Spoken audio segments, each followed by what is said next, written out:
UGTRP 6 Tamil medium. First unit இயல் 1 வந்து இயக்கவியல், இயல் 2 வெப்ப இயற்பியல், இயல் 3 பொருள் மற்றும் ஒளியியல் பண்புகள், இயல் 4 மின்சாரம் மற்றும் காந்தவியல், இயல் 5 அணு மற்றும் அணுக்கரு இயற்பியல், இயல் 6 குவாண்டம் இயக்கவியல் மற்றும் சார்பியல், இயல் 7 திடநிலை இயற்பியல், இயல் 8 ஒளியியல் மற்றும் நிறமாலையியல், இயல் 9 மின்சுற்றுகள் மற்றும் மின்னணுவியல், இயல் 10 பரிசோதனை இயற்பியல். இயல்கள் 10 அனைத்திற்குமான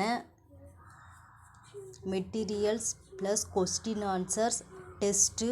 மொத்தம் 1000 rupees ஒன்லி. இது ஷார்ட் டைம் ஆஃபர். இதை பயன்படுத்திக்கிட்டு நல்லபடியாக படித்து வாழ்க்கையில் வெற்றி பெற அனைவருக்கும் வாழ்த்துக்கள். ஃபஸ்ட்டு இயற்பியல் எப்படி உருவானது? பண்டைய கால இயற்பியல்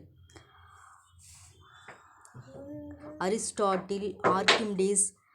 அரிஸ்டாட்டில் இயற்கையை பற்றிய முதல் கருத்துக்கள். ஆர்க்கிமிடிஸ் மிதவை தத்துவத்தை கண்டுபிடிச்சாங்க. ஆரம்ப ஸ்டேஜில் ஆரம்பம். இயற்பியல் தத்துவம் ப்ளஸ் அனுபவம். ஆர்க்கிமிடிஸ் தத்துவம் மறுமலர்ச்சி. அப்புறம் கலீலியோ கலிலி, காப்பர்னிக்கஸ், கெப்லர் எல்லாம் சூரியமய கோட்பாடு, கெப்லர் கிரக இயக்க கோட்பாடு, கலீலியோ கலிலி டெலஸ்கோப் கண்டுபிடிச்சது மூலமாக கொஞ்சம் இயற்பியல் வளர்ச்சி அடைந்தது. கெப்லர்ஸ் லாலாம் வந்தோன்னா நெக்ஸ்ட்டு இதை நான் இப்போ ஏன் சொல்கிறேன்னா, இயற்பியல் ஆரம்ப ஸ்டேஜ்லேருந்து இப்போ மாடர்ன் ஃபிசிக்ஸ் வரைக்கும் எப்படி வந்திருக்குன்னு ஒரு இன்ட்ரடக்ஷன். ஓகே.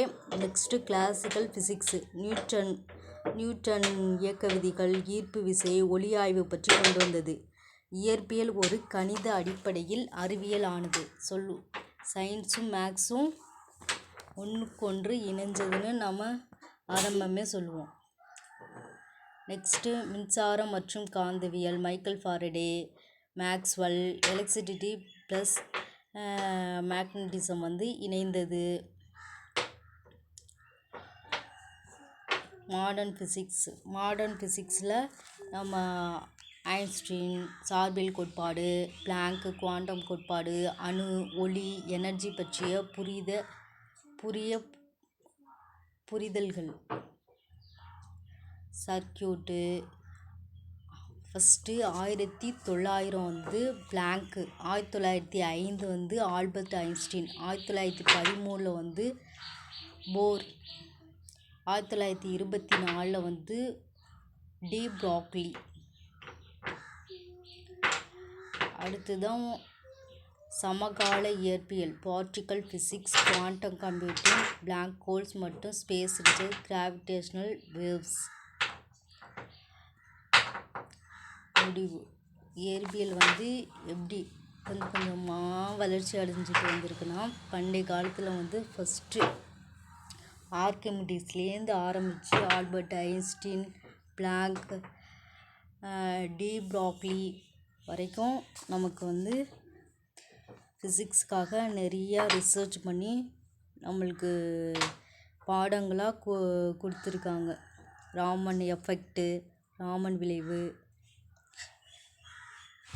இது மாதிரி நிறையா விண்வெளி அறிஞர்கள் நமக்காக ஃபிசிக்ஸில் நிறைய பேர் இணைந்து கண்டுபிடிப்புகள் உருவாக்கி நமக்கு ஃபிசிக்ஸை உண்டு பண்ணி கொடுத்துருக்காங்க. அப்துல் கலாம் சார், மயில்சாமி அண்ணாதுரை எல்லாம் இப்போ ரிசர்ச்சில் ஒர்க் பண்ணிக்கிட்டு இருக்காங்கல்ல. எல்லாருமே ஒவ்வொருத்தவங்களும் ஒவ்வொரு வகையில் நமக்கு சயின்ஸை டெவலப் பண்ணிகிட்டே இருக்காங்க, பண்ணுறாங்க, இப்போ இன்னும் பண்ணுவாங்க. நாம் இப்போ ஃபிசிக்ஸை பற்றி ஒரு வரலாறு மாதிரி கொஞ்சம் தெரிஞ்சுக்கிட்டோம். நம்ம இப்போ கண்டென்ட்டுக்கு வருவோமா? நம்ம UGTRP ஃபிசிக்ஸுக்கு படிச்சுக்கிட்டு இருந்தீங்கன்னா, நம்மள்கிட்ட மெட்டீரியல்ஸ் ப்ளஸ் கொஸ்டின் ஆன்சர். இப்போ நியூட்டன்ஸ் லாவை சார்ந்து கொஸ்டின் ஆன்சர் வச்சுருக்கோம். உங்களுக்கு ப தமிழ் மீடியத்தில் வச்சுருக்கோம். உங்களுக்கு உபயோகப்படும்னா 1000 ருபீஸ் தான். வாங்கி நல்லபடியாக படிங்க. நல்லா படித்து வெற்றி அடையுங்க. கூடவே டெஸ்ட்டும் இருக்கும். ஒரு இந்த ப்ரைஸில் உங்களுக்கு ஒரு பெஸ்ட்டு ஆப்பர்ச்சுனிட்டி உங்களுக்கு வருது. அதை யூஸ் பண்ணிக்கிட்டு லைஃப் டைம் இந்த 1000 ருபீஸில் ஷார்ட் டைமில் யாரெல்லாம்